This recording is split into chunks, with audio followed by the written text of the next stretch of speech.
আল্লাহ পাক রব্বুল আলামিন আমার আপনার নবীজিকে যখন নবুয়ত প্রাপ্ত করলেন, নবুয়ত পাওয়ার পরে আল্লাহর নবী বিশ্ব নবী রাহমাতাল লিল আলামিন দেখলেন মুশরিকরা সবাই মূর্তি পূজা নিয়ে ব্যস্ত হয়ে গেছে।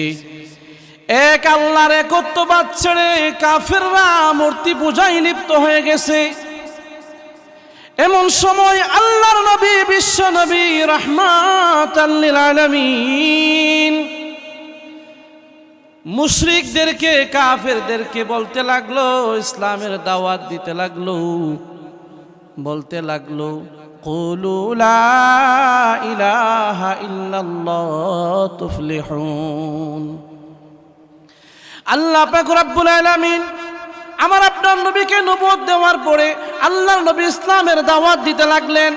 ইসলামের দাওয়াত দেওয়ার পরে কুলু লা ইলাহা ইল্লাল্লাহ বলার পরে কাফেররা আমার আপনার নবীকে উল্টা পাল্টা প্রশ্ন করতে লাগলো আর বলতে লাগলো, হে মুহাম্মদ, তুমি যে আল্লাহর দাওয়াত দিতেছো, তোমার আল্লাহর বংশ পরিচয় কি? তোমার আল্লাহর সন্তানাদিকে, তোমার আল্লাহর মা বাবাকে, তোমার আল্লাহর পরিচয় কি?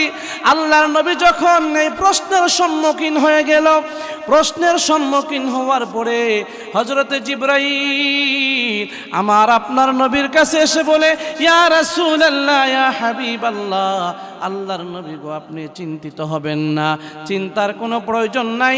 আল্লাহ পাক রব্বুল আলামিন ওই অবস্থায় সূরা ইখলাস নাজিল করে আল্লাহর পরিচয় পরিষ্কার করে দিলেন।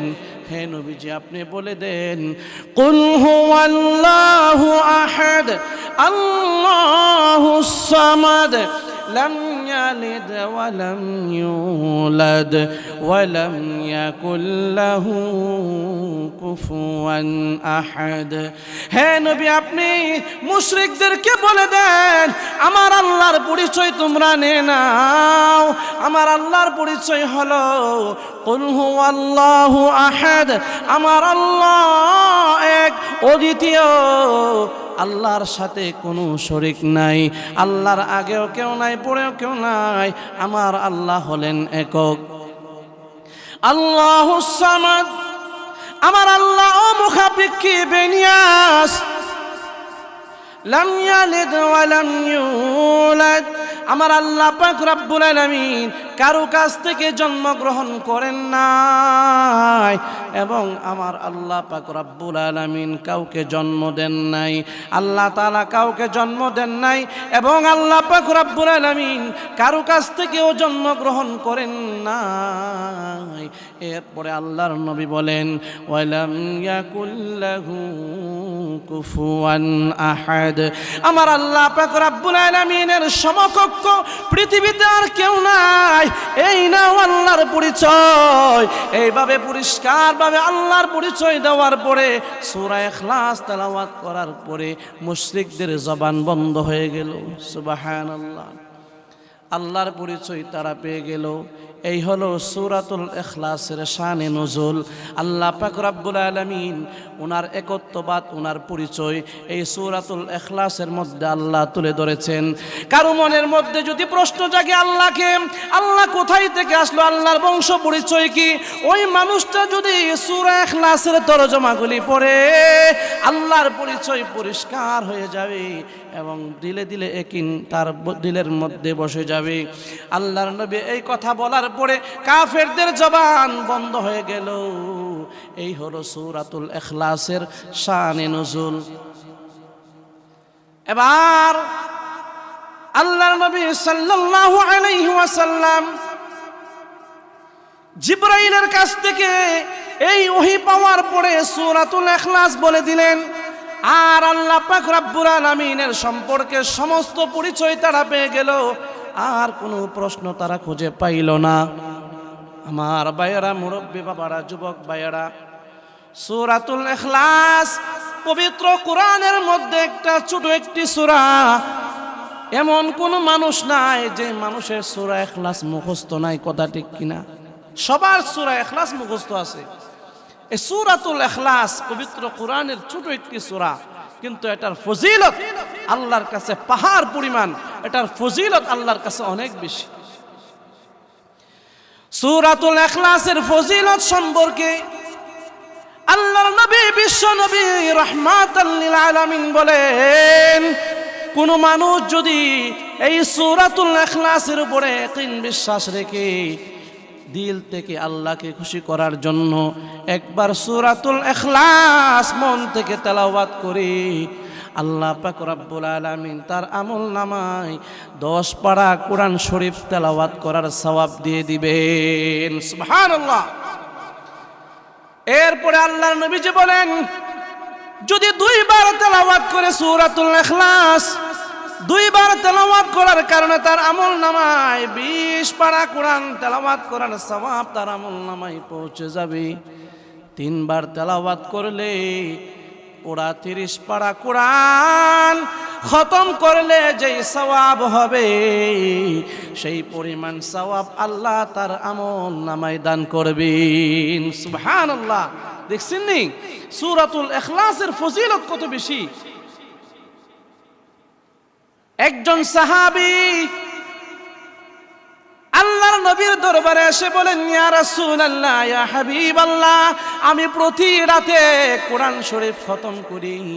আল্লাহর নবী আশ্চর্য হয়ে গেলেন, কি ব্যাপার, তুমি কিভাবে পুরা কোরআন শরীফ খতম করো?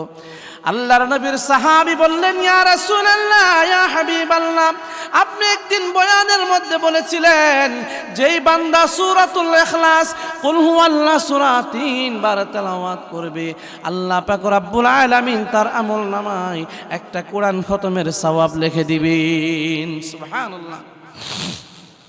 এছাড়াও আম্মা জান আয়েশা রাদিয়াল্লাহু আনহা মাঝে মাঝে অসুস্থ হয়ে যাইতেন। আল্লাহ নবীকে জিজ্ঞেস করলেন, ইয়া রাসূলুল্লাহ, ইয়া হাবিবাল্লাহ, আমার শরীরটা তো খারাপ লাগতেছে, অসুস্থ লাগতেছে। তখন নবীজি বললেন, আয়েশা, তুমি একটা আমল করতে পারো, সেটা হলো কোরআন শরীফের মধ্যে শেষের 3টা সূরা আছে, সূরাতুল ইখলাস, সূরাতুল ফালাক এবং সূরাতুন নাস। 3 কুল বলা হয় 3টা সূরাকে। এই 3টা সূরা পড়ে তুমি তোমার হাতে দম করবা, হাতে দম কইরা তুমি এই হাতটা তুমি তোমার শরীরের মধ্যে মেসেজ করবা। যদি তোমার শরীরে এটা মেসেজ করতে পারো, সকালে একবার এবং সন্ধ্যায় একবার এবং রাতে ঘুমানোর আগে একবার, এই আমলটা যদি তুমি করতে পারো, আল্লাহ পাক রব্বুল আলামিন দুনিয়ার সমস্ত বিপদ থেকে তোমাকে হেফাজত করবে। সুবহানাল্লাহ। এবং তোমাকে দুনিয়ার সমস্ত রোগ বালা মুসিবত থেকে তোমাকে হেফাজত করবে। এই সূরাতুল ইখলাসের ফজিলত। আরো অনেকগুলি ফজিলত আছে। একবার জিবরাইল আলাইহিস সালাতু ওয়াস সালাম আল্লাহর নবীর দরবারে আশা বলতেছে, ইয়া রাসূলুল্লাহ, ইয়া হাবিবাল্লাহ, ওই যে দেখেন আপনার সাহাবী আবু যর গিফারি আসতেছে। আল্লাহর নবী সাল্লাল্লাহু আলাইহি ওয়াসাল্লাম জিবরাইলকে ডাক দিয়ে বলেন, জিবরাইল, আমার সাহাবী আবু যর গিফারিকে তুমি কিভাবে চিনো? জিবরাইল আলাইহিস সালাতু ওয়াস সালাম ডাক দিয়ে বলেন, ইয়া রাসূলুল্লাহ, ইয়া হাবিবাল্লাহ, আপনার সাহাবী আবু যর গিফারিকে শুধু আমি জিবরাইল শুধু চিনি না, আসমানের যত ফেরেশতা আছে সমস্ত ফেরেশতা আপনার সাহাবী আবু যর গিফারিকে চিনে। সুবহানাল্লাহ। শুধু আসমানের সমস্ত ফেরেশতারা চিনে তা না, ও নবী গো, আসমানের ফেরেশতারা চিনে এবং আল্লাহ আবু যর গিফারিকে অনেক মহব্বত করি। সুবহানাল্লাহ। হযরত আবু যর গিফারি রাদিয়াল্লাহু আনহুর কত মর্যাদা, কত সম্মান আল্লাহ বাড়িয়ে দিয়েছেন। কেন বাড়িয়ে দিলেন? আল্লাহর নবী সাল্লাল্লাহু আলাইহি ওয়াসাল্লাম ডাক দিয়ে বলেন, হে জিবরাইল, আমার সাহাবী আবু যর গিফারির মর্যাদা তো সম্মান কেন বেড়ে গেল? জিবরাইল আলাইহিস সালাতু ওয়াস সালাম বলেন, ইয়া রাসূলুল্লাহ, ইয়া হাবিবাল্লাহ, আপনার সাহাবী আবু যর গিফারির মধ্যে 2টা কোয়ালিটি আছে, 2টা গুণ আছে। এই 2টা গুণের উপরে আমল করার কারণে আজকে আবু যর গিফারির সম্মান আল্লাহর কাছে বেড়ে যায়। এবার জিবরাইল বলেন, ওগো আল্লাহর নবী, দুইটা কোয়ালিটি আছে, এর মধ্যে এক নাম্বার কোয়ালিটি হলো আপনার সাহাবী আবু যর গিফারির ভিতরে কোনো অহংকার নাই। এতেই বোঝা গেল যে মানুষের ভিতরে কোনো অহংকার থাকবে না, যেই মানুষের ভিতরে কোনো গর্ব থাকবে না, যে মানুষের ভিতরে কোনো হিংসা বিদ্বেষ থাকবে না, আল্লাহ পাক রব্বুল আলামিন ওই মানুষটাকে দুনিয়ার মধ্যে সম্মান বাড়ায় দিবেন। সুবহানাল্লাহ।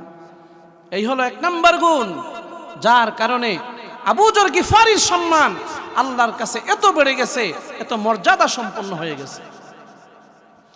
জিবরাইল বলেন, ইয়া রাসূলুল্লাহ, ইয়া হাবিবাল্লাহ, দুই নাম্বার গুণ হলো আপনার সাহাবী আবু যর গিফারি সব সময় উঠতে বইতে চলতে ফিরতে সব সময় বেশি বেশি করে সূরাতুল ইখলাস তেলাওয়াত করে।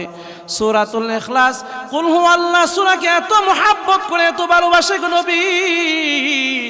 এই কুল হুয়াল্লাহ সূরাকে মুহাব্বত করার কারণে আল্লাহ পাকের কাছে তার মর্যাদা বেড়ে গেছে। আসমানের সমস্ত ফেরেশতারা তাকে চিনে। আমার আল্লাহ পাক রব্বুল আলামিন তার সম্মান দুনিয়াতে বাড়িয়ে দিয়েছেন। তাহলে এই দুইটা কোয়ালিটি যদি উম্মতে মুহাম্মদী হিসাবে যদি আপনার আমার ভিতরে থাকে, তাহলে আমাদের সম্মান বাড়বে কিনা? আমাদের সম্মানও আল্লাহ তাআলা বাড়ায় দিবেন। দুইটা গুণের মধ্যে প্রথম নাম্বার হলো যে মনের মধ্যে, দিলের মধ্যে কোনো অহংকার রাখা যাবে না, এবং সব সময় সূরাতুল ইখলাস, কুল হুয়াল্লাহ সূরার উপরে যদি আপনি আমল করতে পারেন, নবীজি বলেন যারা কুল হুয়াল্লাহ সূরাকে মুহাব্বত করবে, আল্লাহ নিজে তাকে মুহাব্বত করবে। সুবহানাল্লাহ। এই সূরাতুল ইখলাসের ফজিলত এত বেশি, আপনার শরীরে কোনো রোগ হয়ে গেছে, কোনো ডাক্তার আপনাকে ভালো করতে পারে না, কোনো ওষুধ খাওয়ার পরে আপনি সুস্থ হইলেন না, একটু ইয়াকিন বিশ্বাস করে, ইয়াকিন করে পরিপূর্ণভাবে বিশ্বাস রেখে এই সূরাতুল ইখলাসের উপরে আমল করে আপনি আমল করতে পারেন, আল্লাহ পাক রব্বুল আলামিন দুনিয়ার সমস্ত রোগ থেকে আপনাকে হেফাজত করবেন। সুবহানাল্লাহ। আল্লাহ নবী সাল্লাল্লাহু আলাইহি ওয়াসাল্লাম একদিন রাস্তা দিয়ে হাঁটতেছেন, হঠাৎ করে দেখেন একজন সাহাবী সূরাতুল ইখলাস তেলাওয়াত করতেছে। আল্লাহর নবী বললেন, ওয়াজাবাত। সঙ্গে সাহাবী বললেন, ইয়া রাসূলুল্লাহ, ইয়া হাবিবাল্লাহ, বুঝলাম না আপনি হঠাৎ করে ওয়াজাবাত বললেন কেন? তখন আল্লাহর নবী বললেন, ওই যে সাহাবী সে সূরাতুল ইখলাস পড়তেছে, এজন্য আল্লাহ পাক রব্বুল আলামিন তার উপরে জান্নাত ওয়াজিব করে দিয়েছে। সুবহানাল্লাহ। ওই সাহাবীকে জিজ্ঞেস করলেন, সাহাবী তুমি সূরাতুল ইখলাস এত বেশি পড়ো কেন? সাহাবী বললেন, ইয়া রাসূলুল্লাহ, ইয়া হাবিবাল্লাহ, এই সূরাতুল ইখলাসকে আমি অনেক মহব্বত করি। আল্লাহর নবী বললেন, এই মহব্বতের কারণে আল্লাহ পাক রব্বুল আলামিন এই সূরাতুল ইখলাসের ভালোবাসা, সূরাতুল ইখলাসের মহব্বত তোমাকে জান্নাতের মধ্যেই নিয়ে যাবে। সুবহানাল্লাহ। সূরাতুল ইখলাসের ফজিলত এত বেশি, যারা পারেন সব সময় এই সূরাতুল ইখলাসের উপরে আমল করার চেষ্টা করবেন। আপনি যদি দিনে 19 বার সূরাতুল ইখলাস তেলাওয়াত করতে পারেন, অথবা 300 বার অথবা 100 বার এই সূরাতুল ইখলাস আপনি তেলাওয়াত করতে পারেন, কিয়ামতের ময়দানে এই সূরাতুল ইখলাসের মহব্বত, ভালোবাসা আপনাকে জান্নাত পর্যন্ত নিয়ে যাবে। সুবহানাল্লাহ। যারা এই সূরাতুল ইখলাসের উপরে আমল করেছে, আল্লাহ পাক রব্বুল আলামিন তাদের সম্মান আল্লাহ বাড়িয়ে দিয়েছেন। আল্লাহর নবী সাল্লাল্লাহু আলাইহি ওয়াসাল্লাম এক যুদ্ধের ময়দানে একজন সাহাবীকে আমির বানাইয়া যুদ্ধের ময়দানে পাঠাইলেন। পাঠানোর পরে ওই সাহাবী যুদ্ধের ময়দানে যখন নামাজের ইমামতি করেন, নামাজের ইমামতি করার সময় মাগরিব, এশা, ফজর 3 ওয়াক্ত নামাজের মধ্যে আলহামদু সূরার পরে শুধু সূরাতুল ইখলাস তেলাওয়াত করে। সাহাবীরা, মুক্তাদিরা সবাই আশ্চর্য হয়ে গেল, কি ব্যাপার? 3 রাকাতের মধ্যে প্রতিদিন সূরাতুল ইখলাস পড়ে। আল্লাহর নবীর কাছে এই কথা বলার পরে, ইয়া রাসূলুল্লাহ, ইয়া হাবিবাল্লাহ, আপনি যাকে আমির বানায় আমাদের কাছে পাঠাইলেন, উনি যখন নামাজের ইমামতি করার সময় প্রতি রাকাতে প্রতি নামাজের মধ্যে সূরাতুল ইখলাস পড়ে আল্লাহর নবী বললেন ফাসআলু, তাকে জিজ্ঞাসা করো সে কেন এই 3 রাকাতের মধ্যে প্রতি নামাজের মধ্যে কেন সূরাতুল ইখলাস তেলাওয়াত করে। এই কথা বলার পরে তখন তাকে জিজ্ঞাসা করা হলো, তুমি কেন এই 3 রাকাতের মধ্যে সূরাতুল ইখলাস কেন তেলাওয়াত করো? ওই সাহাবী বলতেছে, সূরাতুল ইখলাস আমি কেন তেলাওয়াত করব না? এই সূরাতুল ইখলাসের প্রতি আমি জানি না আমার কেন এত মহব্বত। সূরাতুল ইখলাস, এই সূরার মধ্যে আল্লাহর একত্ববাদের কথা বলা হয়েছে। এই সূরার মধ্যে বলা হয়েছে আল্লাহর সাথে কোনো শরীক করা যাবে না। আমার আল্লাহ পাক রব্বুল আলামিনের পুরা পরিচয় এই সূরার মধ্যে তুলে ধরা হয়েছে। এই জন্য এই সূরাকে আমি অনেক মহব্বত করি। আমি যখন নামাজের ইমামতিতে দাঁড়াই অটোমেটিক আমার জবান দিয়ে সূরাতুল ইখলাস চলে আসে। সুবহানাল্লাহ। এবার আল্লাহর নবীর কাছে এই খবর যাওয়ার পরে নবীজি বলতেছেন তার ইমামতিতে কোনো বাধা দেওয়ার প্রয়োজন নাই, বরং সেই সূরাতুল ইখলাসকে এত মহব্বত করার কারণে, এত ইয়াকিন বিশ্বাস তার দিলের মধ্যে থাকার কারণে আল্লাহ পাক রব্বুল আলামিন তার মর্যাদা বাড়িয়ে দিয়েছেন। তার ইমামতি ঠিক থাকবে, তাকে বাধা দেওয়ার কোনো প্রয়োজন নাই। সুবহানাল্লাহ। এজন্য সূরাতুল ইখলাস অনেক দামি একটা সূরা। আমরা জানি না এরকম কেউ নাই, সকলেই আমরা সূরাতুল ইখলাস মুখস্থ আছে। এই সূরাটার উপরে সকলেই আমল করার চেষ্টা করব, পড়ব তো ইনশাআল্লাহ, সকলেই আমল করার চেষ্টা করব। এবার আসুন এই সূরার সংক্ষিপ্ত তাফসীর। আল্লাহ পাক রব্বুল আলামিন এই সূরা দিয়া পৃথিবীর সমস্ত মানুষদেরকেও বুঝাই দিলেন, ও দুনিয়ার মানুষেরা, আমি আল্লাহ একক, অদ্বিতীয়, আমি আল্লাহ ব্যতীত পৃথিবীতে আর কেউ নাই, আমার সমকক্ষ পৃথিবীতে কেউ নাই। আল্লাহ পাক রব্বুল আলামিন বলে দিলেন, কুল হুয়াল্লাহু আহাদ আল্লাহুস সামাদ লাম ইয়ালিদ ওয়া লাম ইউলাদ ওয়া লাম ইয়াকুল লাহু কুফুয়ান আহাদ। হে নবী, আপনি বলে দেন, কুল, আপনি বলে দেন, হুয়াল্লাহু আহাদ, তিনি আল্লাহ, তিনি একক, লা শারীকা লাহু, আল্লাহর সাথে কাউকে শরীক করা যাবে না। কুল হুয়াল্লাহু আহাদ, আল্লাহ পাক রব্বুল আলামিন একক।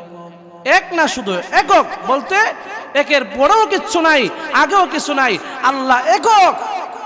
এই কথা দিল দিয়ে বিশ্বাস করতে হবে। আল্লাহুস সামাদ, আল্লাহ পাক রব্বুল আলামিন ও মুখাবিক্ষি বেনিয়াস, পৃথিবীর সমস্ত মানুষ সব কিছু করতে পারে না, আল্লাহর মুখাবিক্ষি ছাড়া মানুষ কিছুই করতে পারে না।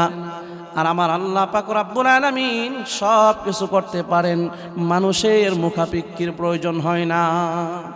আল্লাহ মুখাপেক্ষী, আল্লাহ বেনিয়াস, আল্লাহুস সামাদ। এই সামাদের 3টা ব্যাখ্যা আছে, এর মধ্যে 1 নম্বর ব্যাখ্যা হলো আল্লাহ অমুখাপেক্ষী, আল্লাহ বেনিয়াস। আল্লাহ কোনো কাজ করার সময় কোনো মানুষের কোনো সহযোগিতা নেওয়ার প্রয়োজন হয় নাই, কোনো নবী রাসূলের কোনো সহযোগিতা নেওয়ার প্রয়োজন হয় নাই। আল্লাহ যা কিছু করেছেন আল্লাহ নিজের ইচ্ছা দিয়ে করেছেন, কারো পরামর্শ নিয়ে কোনো কিছু করার প্রয়োজন হয় না। আল্লাহ একাই 100, আল্লাহ সব কিছু করতে পারে। আল্লাহুস সামাদ, সামাদের দ্বিতীয় অর্থ হলো আমার আল্লাহ পাক রব্বুল আলামিন সব কিছু দেখেন, সব কিছু জানেন। ওই যে 7 সমুদ্রের পানির নিচে, গভীর পানির নিচে একটা পাথরের ভিতরে যদিও একটা পোকামাকড় থাকে, অথবা এই পৃথিবীর মধ্যে যত মাখলুকাত আছে, যত গোপনীয় মাখলুকাত আছে, এই পৃথিবীতে যত মাখলুকাত আছে যেটা আমরা জীবনে চোখেও দেখি নাই, শত শত মাইল পানির নিচে, মাটির নিচে যত মাখলুকাত আছে, কোন মাখলুক কোথায় আছে, কিভাবে আছে, তার কোন সময় কোন রিজিকের প্রয়োজন, আমার আল্লাহ পাক রব্বুল আলামিন সব কিছু দেখেন এবং সব কিছু জানেন। সুবহানাল্লাহ। এই হলো সামাদের দ্বিতীয় অর্থ। আল্লাহ সব কিছু জানেন, সব কিছু আল্লাহ দেখেন। আল্লাহর কুদরতি চোখের বাহিরে পৃথিবীর কেউ নাই, আল্লাহ সব কিছু দেখতে পান। আর সামাদের তৃতীয় অর্থ হলো আল্লাহুস সামাদ। 3 নাম্বার অর্থ হলো আল্লাহ পাক রব্বুল আলামিন, আল্লাহর কোনো কাজে কোনো ত্রুটি নাই।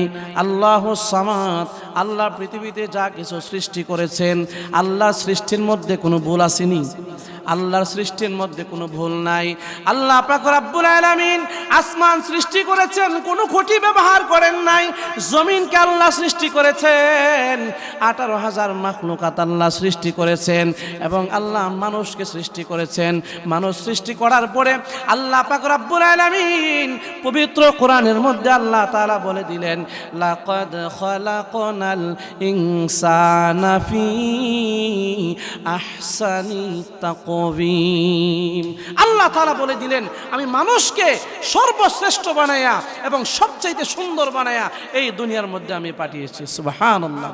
আল্লাহ সৃষ্টির মধ্যে কোনো ধরনের কোনো ভুল নাই, কেউ কোনো ভুল ধরতে পারবে না। আল্লাহ তাআলা এই কথাটাও সূরা মুলকের মধ্যে আল্লাহ বলে দিয়েছেন, মা তারা ফি খালকির রহমানি মিন তাফাউত ফারজি'ল বাসারা হাল তারা মিন ফুতুর সুম্মা আরজি'ল বাসারা কাররাতাইন ইয়ানকালিব ইলাইকাল বাসারু খাসিআন ওয়া হুয়া হাসির। ও পৃথিবীর সমস্ত মানুষেরা, ও সমস্ত ইহুদি খ্রিস্টানেরা, এই পৃথিবীর মধ্যে যত বৈজ্ঞানিক আছো, যত জ্ঞানী গুণীরা আছো, তালাশ করে দেখো, আমি আল্লাহ পাক রব্বুল আলামিন যা কিছু দুনিয়াতে সৃষ্টি করেছি, আমার সৃষ্টির মধ্যে কোনো ভুল পাও কিনা? পাবে না, পাবে না। আমি আল্লাহ সৃষ্টির মধ্যে তুমি কোনো ভুল পাবে না, বরং তুমি তাকিয়ে থাকবা, তুমি দেখতে দেখতে তুমি ক্লান্ত হয়ে যাইবা। এরপরেও আমি আল্লাহ পাক রব্বুল আলামিনের সৃষ্টির মধ্যে কোনো ভুল ধরতে পারবে না। সুবহানাল্লাহ। তাহলে আল্লাহ পাক রব্বুল আলামিনের সৃষ্টির মধ্যে কোনো ভুল আছে? কোনো ভুল নাই। আল্লাহ তাআলা যেটা যেভাবে প্রয়োজন সেভাবেই আল্লাহ তাআলা সৃষ্টি করেছেন। মানুষকে আল্লাহ তাআলা সৃষ্টি করেছেন। একটু চিন্তা করে দেখুন, মানুষের মুখটা আল্লাহ তাআলা সামনের দিক দিয়ে দিছে, যদি মুখটা পিছন দিয়ে দিক দিত তাহলে কেমন হইতো? ভালো হইতো? কখনো ভালো হইতো না।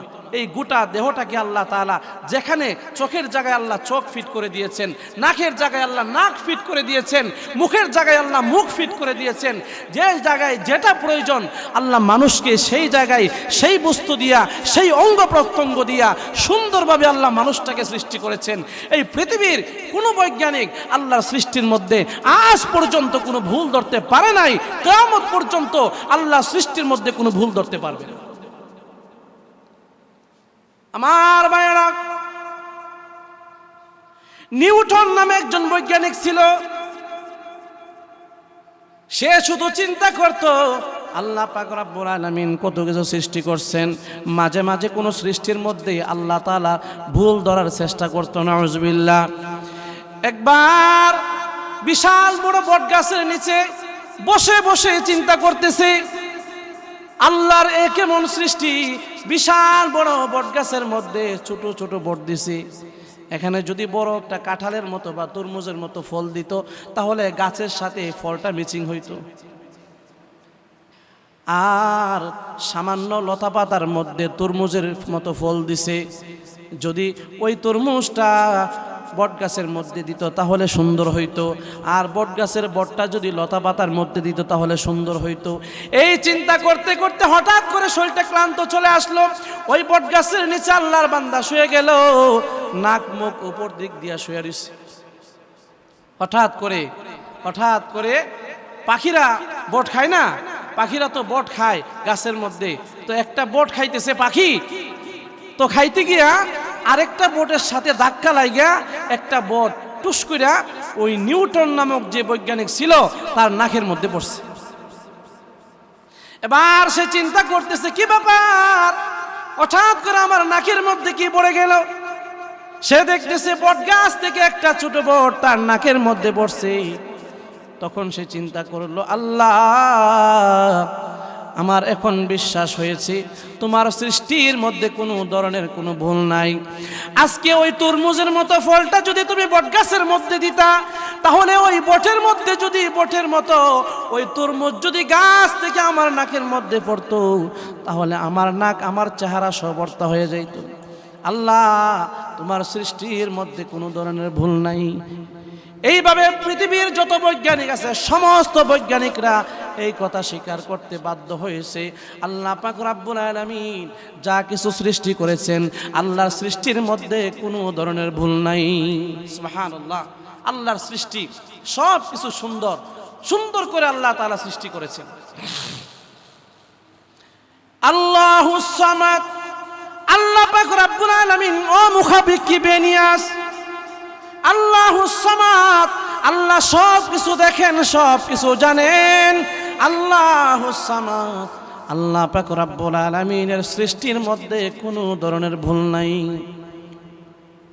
এরপরে লাম ইয়ালিদ ওয়া লাম ইউলাদ, আল্লাহ পাক রব্বুল আলামিন কারো কাছ থেকে কাউকে আল্লাহ তাআলা জন্ম দেন নাই, এবং ওয়া লাম ইউলাদ কারো কাছ থেকে আল্লাহ তাআলা জন্মগ্রহণ করেন নাই। কারণ জন্মগ্রহণ করলে তো আবার মৃত্যু হবে, যার জন্ম আছে তার কি আছে? মৃত্যু আছে। তাহলে আল্লাহ তাআলার কোনো জন্ম নাই, এজন্য আল্লাহর কোনো মৃত্যুও নাই। আমার আল্লাহ পাক রব্বুল আলামিন কারো কাছ থেকে জন্মগ্রহণ করেন নাই, কারণ যদি কারো কাছ থেকে আল্লাহ জন্মগ্রহণ করেন তাহলে তো আল্লাহ তার মুখাবিক্ষি হয়ে যাবেন। কথা ঠিক কিনা? সন্তান যখন বাবার ঘরে জন্মগ্রহণ করে তখন তো সন্তান বাবার মুখাবিক্ষি হয়ে যায়। ঠিক তেমনি ভাবে আল্লাহ পাক রব্বুল আলামিন বলে দিলেন লাম ইয়ালিদ ওয়া লাম ইউলাদ, আমি আল্লাহ কাউকে জন্ম দেন নাই, আল্লাহ পাক রব্বুল আলামিন কারো কাছ থেকে জন্মগ্রহণ করেন নাই। আল্লাহ পাক রব্বুল আলামিনের ছেলে নাই, মেয়ে নাই, মা বাবা কেউ নাই। আল্লাহ পাক রব্বুল আলামিন তিনি একক, তার কোনো শরীক নাই। আল্লাহ অমুখাপেক্ষী, আল্লাহ পাক রব্বুল আলামিন কাউকে জন্ম দেন নাই, আল্লাহ কারো কাছ থেকে জন্মগ্রহণ করেন নাই। এই সূরাতুল ইখলাসের মধ্যে আল্লাহ পরিষ্কার করে বলে দিলেন। এরপরে আল্লাহ পাক রব্বুল আলামিন বলে দিলেন ওয়ালাম ইয়াকুল্লাহু কুফুয়ান আহাদ, আল্লাহর সমকক্ষ পৃথিবীতে আর কেউ নাই। আপনারা কি বলেন? আল্লাহর সমান, আল্লাহর সমকক্ষ পৃথিবীতে আর কেউ আছে? যদি এই কথা কেউ বলে যে আল্লাহর নমান, আল্লাহর নবীকে ইজ্জত দিতে দিতে যদি কেউ আল্লাহর সমান বানিয়ে ফেলে, তার কি ঈমান থাকবে? তার ঈমান থাকবে না। আল্লাহর সমকক্ষ পৃথিবীতে কেউ নাই, আল্লাহর সাথে কাউকে শরীক করা যাবে না। ও দুনিয়ার মানুষেরা, দুনিয়াতে যা গুনাহ করো সমস্ত গুনাহ আল্লাহ তাআলা ক্ষমা করবেন, আল্লাহ তাআলা ক্ষমা করে দেন, কিন্তু শিরিক নামক যে গুনাহ আছে আল্লাহ তাআলা এই গুনাহ কখনো ক্ষমা করেন না। ইন্নাশ শিরকা যুলমুন আযীম, নিশ্চয়ই শিরিক বিশাল বড় একটা গুনাহ। আল্লাহ পাক রব্বুল আলামিন সব গুনাহ ক্ষমা করেন, কিন্তু শিরিক গুনাহ আল্লাহ কখনো ক্ষমা করেন না। এই জন্য যত গুনাহ করেন শিরিক গুনাহ থেকে নিজেকে বাঁচাইতে হবে। আল্লাহর সাথে কাউকে শরীক করা যাবে না। আল্লাহর সমান পৃথিবীতে কেউ নাই। কোন নবী রাসূল আল্লাহর সমান না, কোন পীর মাশায়েখ আল্লাহর সমান না। আল্লাহ পাক তার কোনো শরীক নাই।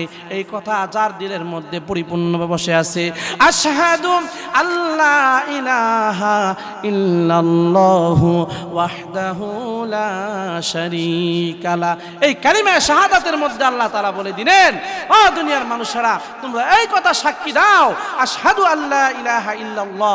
তোমরা যদি সাক্ষী দিতে পারো যে আমি আল্লাহ ছাড়া আর কাউকে তুমি খোদা মানো না, আল্লাহ ছাড়া ইবাদতের উপযুক্ত পৃথিবীতে আর কেউ নাই, আপনি নামাজ পড়ছেন, রোজা রাখছেন, ইবাদত যা কিছু করছেন সব কিছু কার জন্য হবে? একমাত্র আল্লাহর জন্য হবে। ইন্না সালাতি ওয়া নুসুকি ওয়া মাহইয়ায়া ওয়া মামাতি লিল্লাহি রাব্বিল আলামিন, নিশ্চয় আমার 5 ওয়াক্ত নামাজ, আমার কুরবানি, আমার জিকির, আমার কোরআন তেলাওয়াত, আমার জীবনে যত ইবাদত আছে সব কিছু কার জন্য হবে? একমাত্র আল্লাহর জন্য হবে। সব কিছু আল্লাহর জন্য, আর আল্লাহর সাথে কাউকে শরীক করা যাবে না। হ্যাঁ, এই কথা আল্লাহ তাআলা এই সূরাতুল ইখলাস আল্লাহ তাআলা এই কথাই বুঝাই দিলেন। হ্যাঁ, কুল হুয়াল্লাহু আহাদ আল্লাহুস সামাদ লাম ইয়ালিদ ওয়া লাম ইউলাদ ওয়া লাম ইয়াকুল লাহু কুফুয়ান আহাদ। এই সূরাতুল ইখলাস সবাই এই সূরাতুল ইখলাসের উপরে আমল করার চেষ্টা করবেন ইনশাআল্লাহ। আল্লাহ তাআলা আমাদের সকলকে এই সূরাতুল ইখলাসের উপরে পরিপূর্ণভাবে ইয়াকিন বিশ্বাস রেখে আমল করার তৌফিক দান করুক। সকলে বলে আমিন। আসসালামু আলাইকুম ওয়া রাহমাতুল্লাহি ওয়া বারাকাতুহু।